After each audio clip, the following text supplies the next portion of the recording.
What's up, everyone, and welcome to this video. In this video, we're going to be taking a look at the mysterious Tunguska Explosion. Hopefully I said that right. I tried looking up the pronunciation, so hopefully that's pretty close. It was this explosion in 1908 in Russia that was so huge it was heard all the way across the other side of the world, I believe. And many people think that it was a meteorite based upon the diameter of the explosion or the radius of the explosion. I have some links up here from NASA. I believe they say that it was a 500,000 square foot destruction zone. So it basically landed and destroyed 500,000 acres of forest, which is crazy. And you can actually see in the pictures how all of the trees are just exploded out. Some people claim that it was possibly a UFO. Who knows? We can take a look at that too and see what people are saying. But let's go ahead and take a look at this article from Anomalien, and then we'll go into the NASA article. The Tunguska explosion was strong enough to register as earthquake tremors in Russia, Germany, Java, and Washington, D.C. The blast, estimated at 1,023 ergs, dwarfed the atomic bombs of Hiroshima and Nagasaki and all of the nuclear tests in the early 1950s put together. Think about that. This explosion was more powerful than all of the atomic tests in the 1950s combined. That's insane. The explosion caused widespread damage. Yeah, I would think so. Imagine what kind of explosion that it had to be to wipe out the dinosaurs. If this explosion happened and, basically everything else outside of that area was unfazed. The first reports of an eerie glow in the sky came from Europe. Sightings continued for weeks after the explosion. People in the UK and Belgium saw a pink phosphorescent light in the night sky, brilliant enough so that people could read it in its glow. The skies over Germany were bright green. That's crazy, bright green. The skies over Moscow were so bright that outdoor photographs were taken without using a flash camera. Yeah, so imagine the type of explosion that had to occur to wipe out the dinosaurs. If this is going on, I think it was eastern Russia. Does it say if it's near Siberia? I mean, I know it was in Russia, of course, but...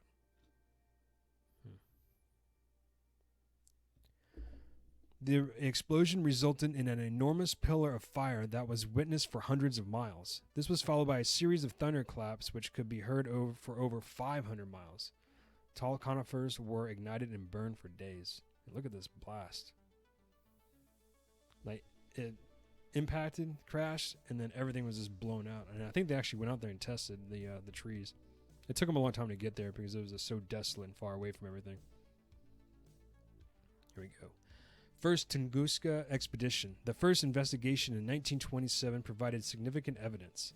That was a long time, from 1908 to, it's almost 20 years. Many trees, void of limbs and leaves, were near the center of the blast, stood upright. Farther away, trees were blown down and charred, forming circles with their bases pointing toward the blast epicenter. There were no findings suggesting an object hitting the ground, supporting the theory that the explosion happened in midair. So that's another theory. So NASA is stating that it was an explosion based upon a meteorite. Other individuals have pointed this out. I've seen this, I think it was on the History Channel or something before. I forget what show. Probably Ancient Aliens or something. But they're stating that the way the explosion occurred was that due to, I guess, how everything fell apart or blew out, it actually exploded mid-air. Mainstream science assumed that the Tunguska explosion was caused by a meteorite, implying that it imploded in mid-air. Numerous eyewitnesses saw a cylindrical object shining with brilliant bluish-white light moved vertically downward for about 10 minutes before the explosion. Some believe the object was an extraterrestrial craft that exploded over Tunguska. Nearby Lake Baikal has an eerie reputation including legends of strange races of humans. The object's trajectory wasn't that of a meteorite or other natural object. The speculation is that the lake might be a base for extraterrestrials. The object could have been an alien aircraft that had problems resulting in a mid-air explosion. Another theory is that an aircraft was destroyed intentionally by other aliens in a battle. I mean, that would be pretty cool. They have this epic space battle in the middle of Russia. Nobody's out there to see it. And they blow up one of the ships and it wipes out this entire forest. The object's trajectory could have been an attempt to evade an enemy in a mid-air catfight. I mean, I would, if there are these, extraterrestrials conducting a battle in this forest, why would you even fight in this forest? Just leave, you teleport out, go to another, dimension or space or something. Tunguska and the Chuchuna. Mongolians have seen a giant wearing ragged gray clothing and called it Chuchuna. The last known encounter with it was in 1941. I'm sure I'm totally saying that wrong, but I didn't think to look that one up. Colonel V.S. Karapetyan and his troops were asked to investigate sightings of a huge creature in the Bunanask Mountains. The soldiers saw a creature and pursued it. They cornered the creature in a cave and killed it. Some believe the creature was an alien marooned from its aircraft. I think I heard about this, and I forget what documentary it was, but some people were saying that it might have been some Neanderthal. But, they supposedly went extinct like thousands of years ago. Or it could be ball lightning. One other possible cause of the Tunguska event is ball lightning. However, ball lightning is a phenomenon not consensually understood in the scientific world. A March 20th, 2008 report by ABC Science of Australia interviewed a leading ball lightning scientist, Emeritus Professor Bob Crompton, who says that currently there is no satisfactory explanation of the phenomenon. Ball lightning is a spherical luminous phenomenon that occurs most often during thunderstorms. It is considered a form of lightning. It can move horizontally, hover, or in a zigzag motion, even witnessed to move through walls. That would be something else. You're just hanging out in your house, just watching a thunderstorm. You see some ball lightning. It's a really rare event. You're like, wow, that's really cool. Look at it. And it's just floating around, and then it goes through your wall in your house and zaps you. That'd be a bummer. Ball lightning has been recorded as occurring during a thunderstorm just after a lightning bolt strikes, which causes a high electrical field. Some scientists have been able to recreate ball lightning in laboratories. One scientist, Nikola Tesla, have you ever heard of this guy? He's pretty famous. Even mastered the production of lightning before the Tunguska event occurred. He is known as the Master of Lightning. Tunguska Explosion and further expeditions. Soviet geochemist Kirill Florensky led the expeditions. They found dust containing magnetic iron oxide and tiny drops of heat-fused rock. Florensky checked the radiation levels at the site. The only radioactivity appeared to be from fallout that drifted into the area from Soviet H-bomb tests. Wow. Just look at that explosion. And I think these were all taken like 19 years later. Scientists examined Florensky's findings and data from further investigations, began to theorize that a fragment of comet collided with Earth, smashing into Siberia.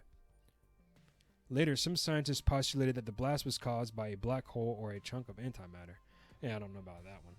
One piece of evidence seems to support the spaceship theory. There is a strange, irregular shape at the center of the circle of damaged terrain. Scientists and geologists who analyze it say it looks as if the blast was caused by something exploding inside a cylinder. Comets are not cylindrical. The mystery to this day remains unsolved. Yeah, I don't know, it seems like it's probably a meteorite, but I'm open to, whatever investigations people find and whatever the evidence is. But it just seems that that's probably what occurred. I would like to find some more information about the idea that like some sort of UFO space battle occurred there. That's a way more interesting story. Take a look at some pictures here. Yeah, this is kind of weird. Like, I guess even to this day, like this area does not, grow any sort of like vegetation. Either it's radiation or what, I'm not sure. Look at that. It's like a perfectly cylindrical barrier. You got this forest, all these trees. If you've ever done your yard work, you missed out on a few weeks or months during the rainy season, everything, just grows, crazy. And the fact that nothing is growing in this spot is, there's some little shrubs here and there, but nothing like this. It's pretty wild.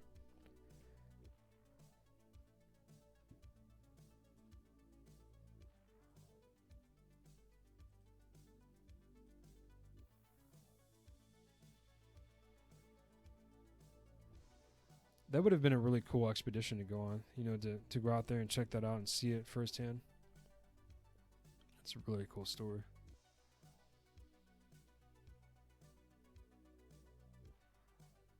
Yeah, look at this one. That stuff's just flattened out. So I guess that would be from like the blast itself. So it hit, and then the blast, like the sonic wave or whatever, the shock wave, would have caused all this destruction to emanate from the explosion point.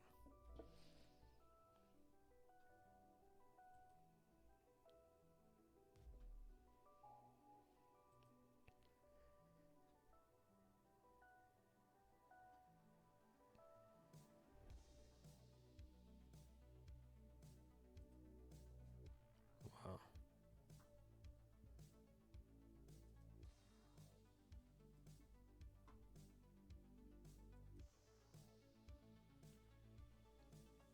Let's check out like one more picture. Then we'll take a look at a little bit of NASA's article, and then I have another article. This other article I have, I'm not going to read the whole thing because it's a giant article. There's just some stuff in there I thought was pretty interesting. Oh, this is cool. This must be like, is this really the epicenter? Kayski.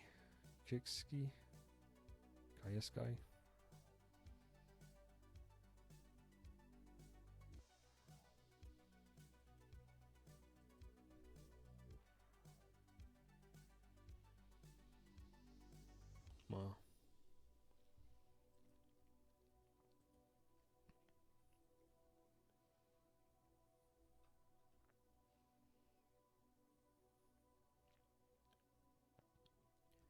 Yeah, so here we go. Trees flattened by the intense shockwave created in the atmosphere as the space rock exploded above Tunguska on June 30th, 1908.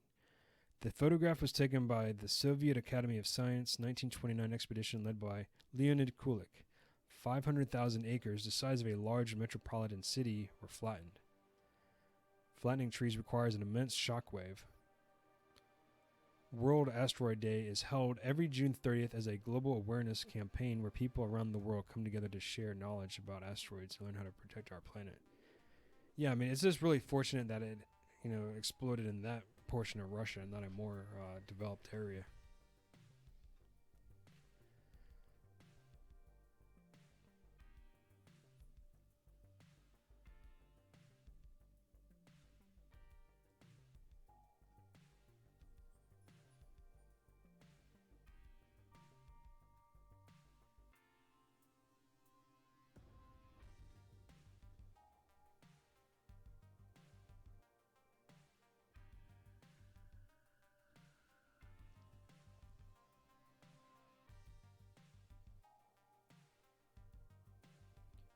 Yeah, here we go.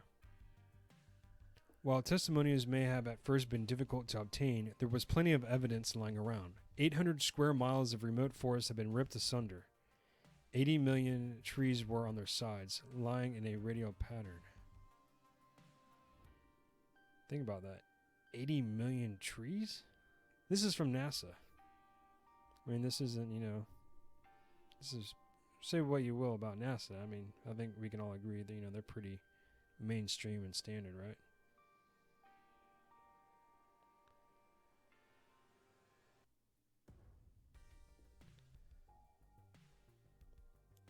"800 square miles of remote forest have been ripped asunder." That's insane. And 80 million trees.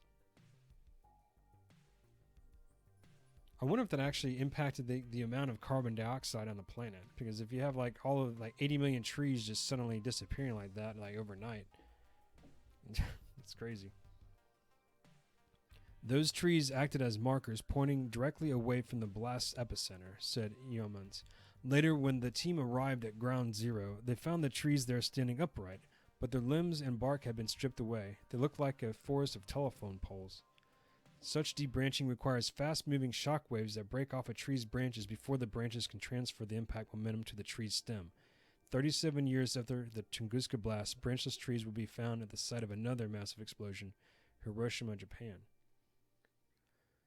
Kulik's expeditions, he traveled to Tunguska on 3 separate occasions, did finally get some of the locals to talk. One was the man based at the Vanara trading post who witnessed the heat blast as he was launched from his chair. He's just sitting outside, just like watching the day go by, and then boom, this blast goes off and knocks him off his chair. So like if nobody saw that and he goes out and he's trying to tell people about that, it'd be like that guy in Vietnam. I think his name was Ham. Remember Ham in Vietnam? He lost that cave, so he's trying to tell people about this cave, and this guy's like, dude, this blast was so massive I got like launched off my chair. Suddenly in the north sky, the sky was split in 2. Think about that. So what is he trying to say with that? And high above the forest, the whole northern part of the sky appeared covered with fire. So that's like some kind of massive explosion. So boom. Crazy. At that moment, there was a bang in the sky and a mighty crash. The crash was followed by a noise like stones falling from the sky or of guns firing. The earth trembled. The massive explosion packed a wallop. The resulting seismic shockwave registered with sensitive barometers as far away as England. We talked about that.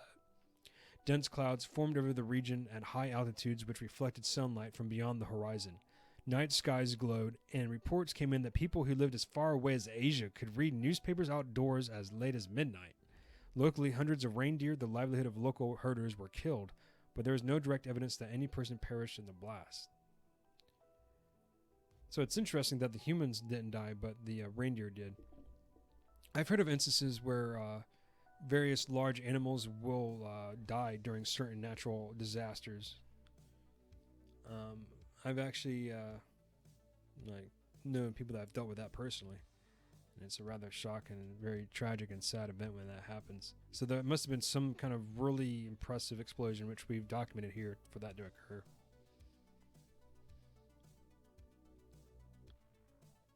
So that's pretty much what I wanted to read from the Nazca section. Let's take a look at this over here. This is a first-hand account, another one from someone describing what they saw.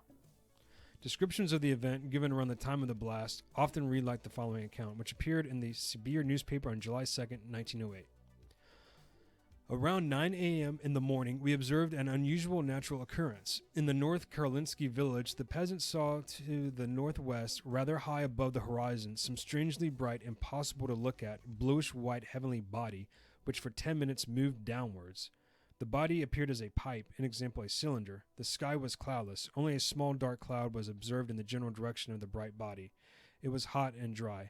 As the body neared the ground, the bright body seemed to smudge, and then turned into a giant billow of black smoke, and a loud knocking, not thunder, was heard, as if large stones were falling, or artillery was fired.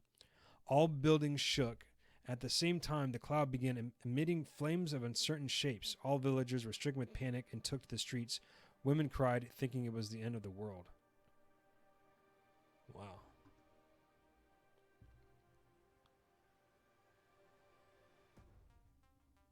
It is easy to understand why observers would have likened this blast to the end of the world, though despite its magnitude, much of the cause behind the seemingly cosmic incident still remains mysterious.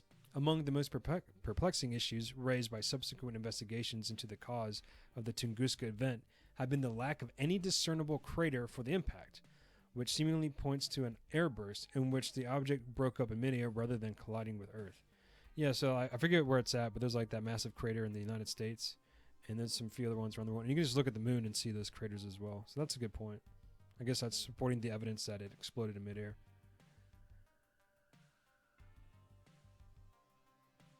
Yeah, another guy says it was probably some kind of natural gas.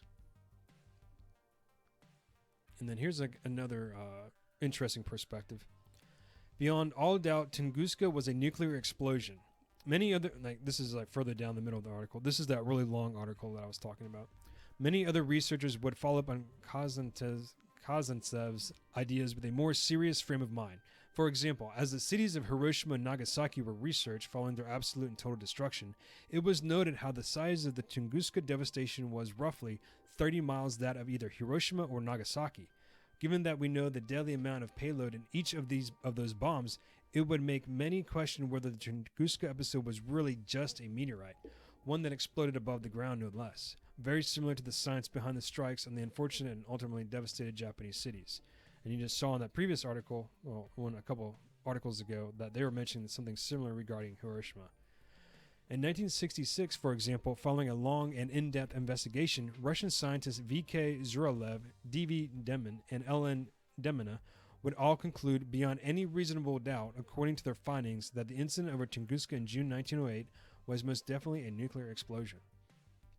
Which is interesting, for a myriad of reasons, but I think probably the most obvious one is, the atomic weapons weren't invented in 1908. It wasn't until, 1945 when they were finally invented. Furthermore, they weren't on their own in their seemingly off-the-mark conclusions. At around the same time as the Zuralev Demin investigation and ultimate findings, in Russian professor and a Russian geologist were undertaking their own research. What's more, although many are dubious at best of their findings and investigation, their argument is intriguing at the very least. Yeah, fireball exploding over Tunguska. That sounds like, this looks probably like that guy saw.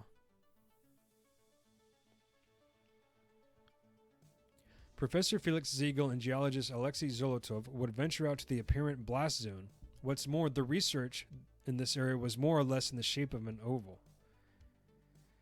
Yeah, some of this writing throws me off. Furthermore, Zolotov would discover a strange metallic presence in the soil within this blast zone. Ultimately, this would lead Zolotov to suggest that the explosive material was encased inside a non-explosive shell when it exploded. So that's interesting. A non-explosive shell when it exploded. That was, he would argue, because the material was of a nuclear type and was likely the propulsion system of what was an alien spacecraft. Even more intriguing, Ziegel would speak to several surviving witnesses. Some of these would state their clear recollections of a fireball changing direction several times on the morning of the explosion. If such claims are accurate, it certainly isn't the behavior of a comet or a meteorite. Interestingly or not, Ziegel would also obtain a report from the Tunuska Observatory in Poland. It would state that in the early hours of 30th June 1908, only an hour or two before the Tunguska incident, they would track a fireball falling from the sky. However, rather than merely fall to the ground or burning up, this strange anomaly would change direction on several occasions. Ziegel and Zolotov would also point to the state of the trees in the area, particularly those in the perceived epicenter of the blast. They would note how only the... Try to get my dog to shake outside before he comes in the house, so he can shake off some extra fur. But no, he just waits till he gets in. They would note how only the side of the tree that faces inwards or towards the apparent blast zone had burn or scorch marks. This is consistent with a sudden and intense surge of heat. This is exactly what happens in a nuclear-type explosion.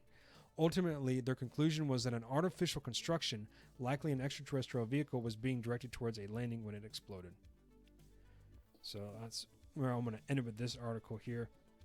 So before I close out this video, let's go ahead and take a look at some more pictures. Just one final look here. Just to kind of recall these images. Man, it's crazy. I wonder if this is open up to tourists now, if it's still like this. That might be a pretty cool place. There's some interesting stuff in the Eastern Europe and Russia.